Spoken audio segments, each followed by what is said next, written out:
Good day, everyone. Welcome again to my class.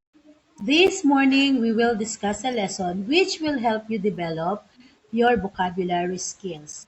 But before that, let us have first our preliminary activity. Okay, in this preliminary activity, you are going to guess what is being described based on the given information. So let me read the information class. I am graceful and pretty, but I'm also real strong. My body is thin and my legs are quite long. I often wear pink and love satin and lace. Watch me twirl, pleat and flutter all over the place. Okay, so based from that given information class, what do you think is being described? Okay, so a ballerina is being described. Have you seen class a ballerina who is always twirl, pleat, and flutter? Okay, so they make a graceful moves. Okay, and then next, I wear a cool hat and a raincoat and boots, which I'd much rather wear than some stuffy old suits. My truck makes loud noises when I drive down the street. It's a lot of fun, but I still take lots of heat. Okay, so what is that? What is being described? Okay, so that is a fireman. Okay, a fireman who always fight with a fire. Okay, they always, like what you said, they always wear a boots and then a raincoat. And then they always take lots of heat. Okay, so what have you done, class? Okay, so how do you answer or how do you guess the preliminary activity? Okay, for sure, you use those texts, the given words, okay? The given words or those words gives you hints or clues in order for you to guess the meaning of the words. Okay, so this morning, we are going to discuss about a lesson which like what I told you, which gives you a great help in developing your vocabulary development or vocabulary skills. Okay, you don't need to use or open a dictionary or you don't need to search in the Google in order for you to know to know the meaning of unfamiliar words. So let's discover, okay, what is what I'm talking about. Okay, so this is all about context clues. Okay, are you familiar, class, with context clues? Okay, so when we say context clues, these are hints found within a sentence, paragraph, or passage that a reader can use to understand the meaning of new and familiar words. Okay, so like what I told you a while ago, using context clues, you don't need to use your dictionary. You don't need to search in the Google. Okay? Or you don't need to open an encyclopedia or whatever reference book or books that gives you an idea or that gives the meaning of unfamiliar word. What are you going to do is just read and analyze the sentence because it said the context clues are hint. Okay? Okay, the hint or the clues of the unfamiliar word or of the meaning of the unfamiliar word are given already within a sentence or even a paragraph or in the passage. Okay, so like for this examples class, Tony noticed that the wallabies at the zoo look like kangaroos. So, if you were not familiar, okay, with the word wallabies, okay, so first thing that will come to your mind is to open a dictionary and look for the meaning of that. But in the context clues, like I said, you need to read and analyze the sentence and look for the hint or for the clues.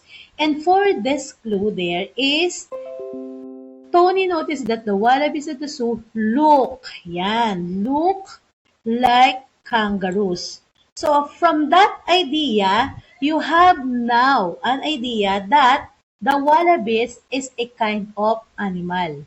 It is also an animal that looks like a kangaroo. Okay, so you have now discovered that a wallabies is an animal without using a dictionary or without looking at the meaning of wallabies in the dictionary. Okay, next, number two example. Second example, many people have phobias such as fear of heights, fear of water, and fear of confined spaces. So, if you don't know, class, what is phobias? Okay, so if you don't know what is phobias, so maybe you will ask your friend or you will open a dictionary. But then in this context clues, okay, it's given there. Okay, the ideas of what phobias means. Okay, by giving examples like fear of heights, fear of water, and fear of confined spaces. So now you can say that a phobias is or means a fear. Okay. A fear or um, a person who was afraid of or has a fear of. Okay. So did you get it, class? Okay. Next, let us proceed. Okay. So we have different types of context clues. These are definition clues, explanation clue, example clue, synonym clue, restatement clue, mood or tone clues, contrast or antonym clues, experience clues, and then reference clues and cause and effect clues. Okay, so we have so much different types of context clues. So let us discuss it one by one. When we say definition clue, a word may be directly defined in the context. Okay, so directly defined in the context. So like for this example, okay, so the register is the book in which the names of the people are kept. So the word there, the unfamiliar word there is register. So when you ask yourself, what is a register? So just keep on reading, class. And then you will find out that it's obviously defined by the following words or following sentences. No? The register is the book in which the name of the people are kept. So that is a definition clue. It defines already the word or the unfamiliar word. Okay, next, explanation clue. An explanation clue is similar to a definition clue, generally longer than a definition, usually found in one or more different sentences. Okay, so let's see the explanation clue. Okay, Lucy unusual timidity bothered her parents. Okay, they wonder why she would not even want to talk to any visitor. She would rather lock herself to her room. In school, her teachers were complaining too, why she was too shy or withdrawn to join any class activity. Okay, so the unfamiliar word there is timidity. Okay, so how are you going to look for the meaning of the word timidity? Okay, so it will help now our context clue, which is the explanation clue. Okay, based from this explanation, class, yan, they wonder why she would not even talk to any visitor. Okay, would not talk and then lock herself, and then shy or withdrawn to join in any class activity. So from the given explanations of the parents and the teachers of Lucy, we can say that Lucy or the timidity there, the word there, timidity means being shy, okay, being aloof or being alone. So Lucy is unusually aloof, loner, or shy. Okay, so you get it now. Okay, so let's now proceed to the next, which is the example clue. Okay, example clue is An example that the reader may continue to help explain a new and unfamiliar concept or term. Okay, so in this kind of clues, they use examples, okay, for us to give clues of the unfamiliar words. Okay, so we can use also the punctuation clues like commas or hyphens. Okay, and then we can also use the signal words such as, for example, for instance, to illustrate, and then specifically. Okay, so like for this example, forest flores are frequent covered with fungi. And then we have here the hyphen, molds, mushrooms, and mildews.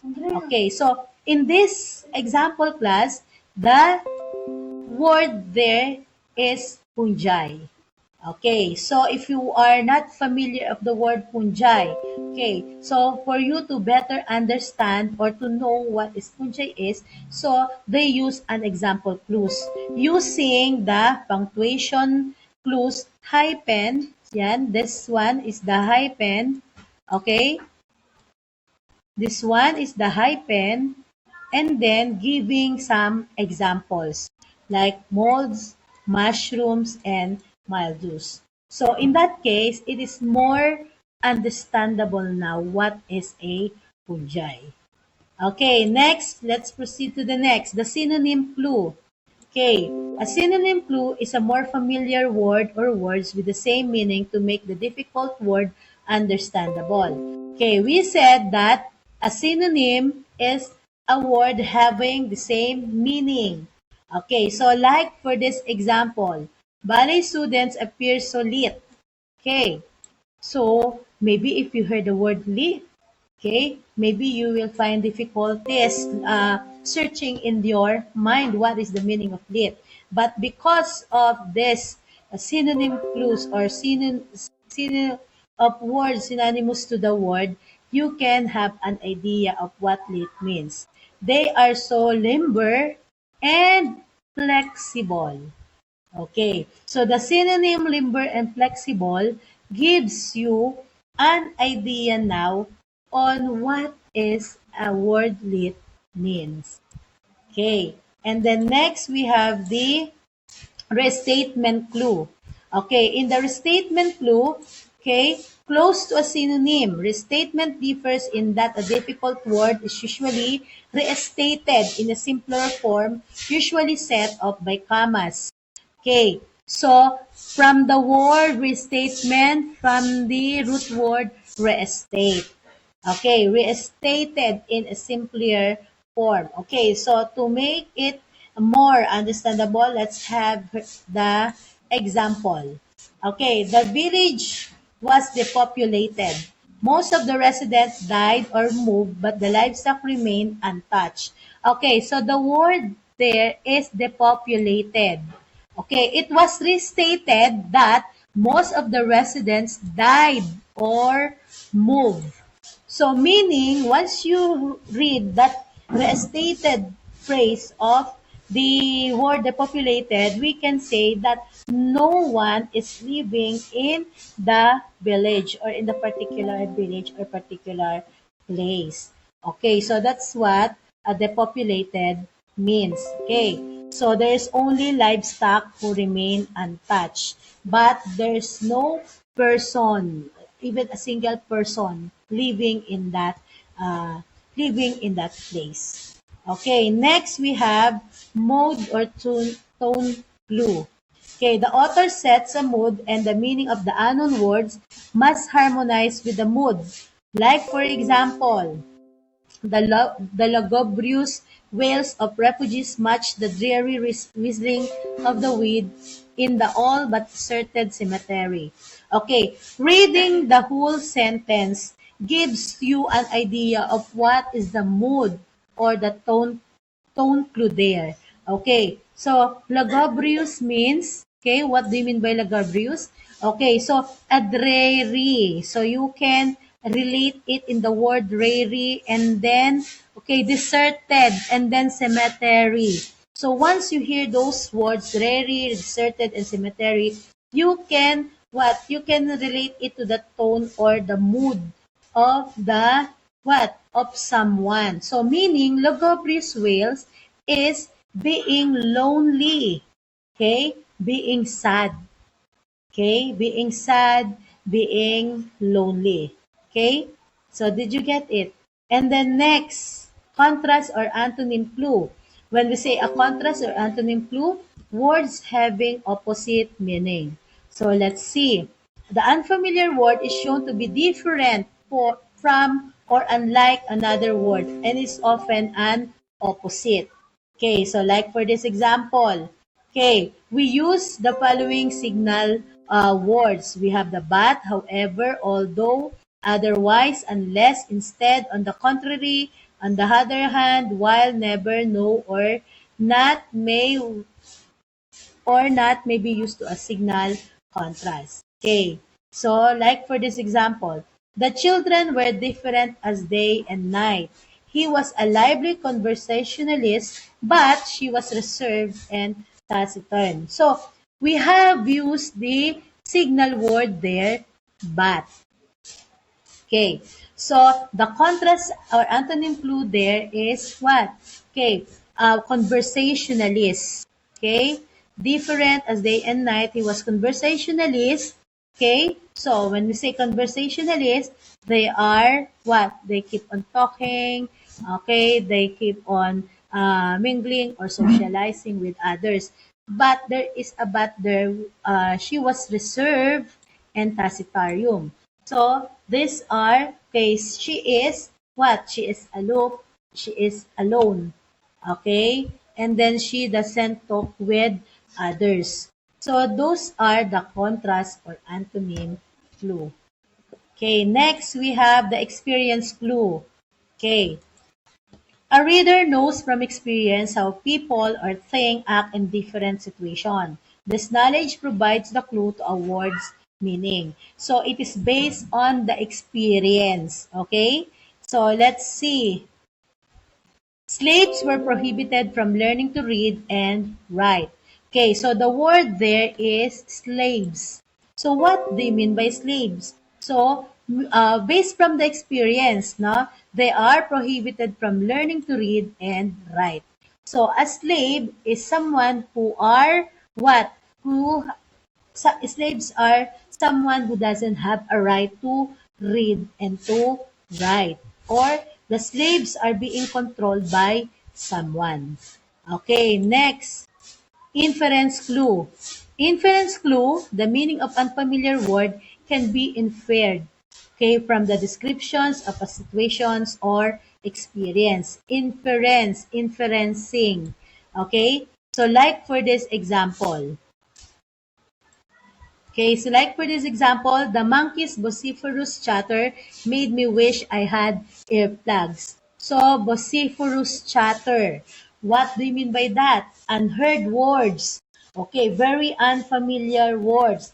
But you can infer that a vociferous is somewhat similar to a very loud, no? Very loud voice, okay? Or loud chatter. Okay, why? Because it stated there that I wish I had earplugs. Okay. So inferencing, no? Okay, using an earplugs, okay? So protect you to hear a loud sounds or a loud shots. Okay? So that is an inference clue. Next, we have cause and effect clue. So we are very much familiar with the cause and effect clue.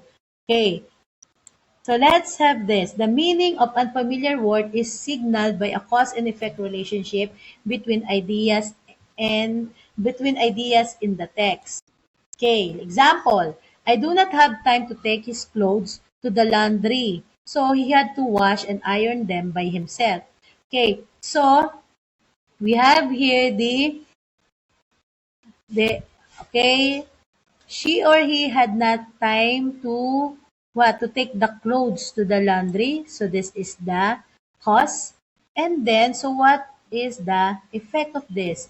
So she had to wash and iron them by himself. Okay, so we are going to look for the cause and the effect in the given sentences. Okay, and then for that, we can identify the context clues as cause and effect clue. Okay, and then next we have let's have now the activity. Okay, so in this activity, we will determine the meaning of the underlined word in each sentence, then identify what types of context clues are used. Okay, so let's try. Number 1, the cryptic message, which looks like as mysterious and secretive as it is, can hardly be read. Okay, so what do you think is the meaning of the cryptic message? So you are not allowed to open your dictionary. Okay, so just read the sentence. So from here, okay, we can we can say that the meaning of cryptic itself is mysterious and secretive. Okay? Mysterious and secretive. And it is what? What kind of or what types of clue context clues is this? So that is a synonym clue. Okay, a synonym context clue or synonym clue. Okay, next, number 2. I play a dual role in the family. I am both father and mother to my sisters. Okay, so we have there, yan, the underlined word is dual. Okay, so what do you mean by this? So, meaning two. Okay, because what clues that gives you an idea that dual means two? Okay, by this, I am both father and mother. And what types of context clues is this? So this is a what? This could be, this could be wait, an explanation. Okay, this could be an explanation clue. Okay, so he or she explained that she is both a father and a mother. Did you get it? Okay, next, number 3. The manager revokes privileges when employees become less efficient. So the underlined word there is revokes. So what do you mean by revokes? Okay, so the clue there or the context clue there given is becomes when the employees become less efficient. So what do you think is that? So this is, what types of context clues is that? So that is, okay, so that is a cause and effect clue. Okay, why a cause and effect clue? Because the manager revokes privileges when employees become less efficient. So the cause there is, the cause there is when the employees becomes less efficient. The effect there is the manager will revoke privileges. Okay, so did you get it? Next, number 4. The ugly little girl perceived herself as beautiful because her mother told her. Okay, so the answer, the word there is perceive. Okay, and then what are the context clues given in order for you to understand the word perceive? Okay, so it is what? It is restated that her mother told her. So once we say perceive, that is the view. Okay? Okay, so the ugly little girl view herself, no, as beautiful because her mother told her. So the type of context clues used there could be clue restatement clue because the mother, no, herself restated the sentence. Okay, and then next we have number 5. Okay, is it is it isn't it wonderful for parents to produce siblings who are very much different from one? Okay, so we have there the siblings. Okay? Okay, and then this one is, what type of clue is this? So, this is a what? An experience. Okay? An experience clue. Why? Because a mother or a parent experience to have what? To have siblings. Okay? Yan. They have experience to have siblings. And based from their experience, okay, they can say that it's not wonderful to produce, no, as siblings who are very much different from one. Okay, have you understand it, class? Do you understand what we had discussed this morning? Okay, so I have your class. If you don't have any questions or clarifications, so let's have this. Okay, the quiz. Okay. In your quiz, you are going to read the passage below, then complete the grid with correct information. So this one is your practice exercises for those who are watching, for those who are listening to us. Okay, you may also do it at home. Okay, with your pen and paper. Okay, so this is the given passage. Okay, it's all about France. Okay? Yan, this is the passage. And then, this is what you are going to do. So, you need to complete the table. So, the word there are given. Approximate, formerly, monarchy, republic. And then, in this second column, you are going to write what do you think it means. And then, what were your clues? And identify types of clues. Okay? Be sure that you are not going to open your dictionary or you are not going to search in the Google.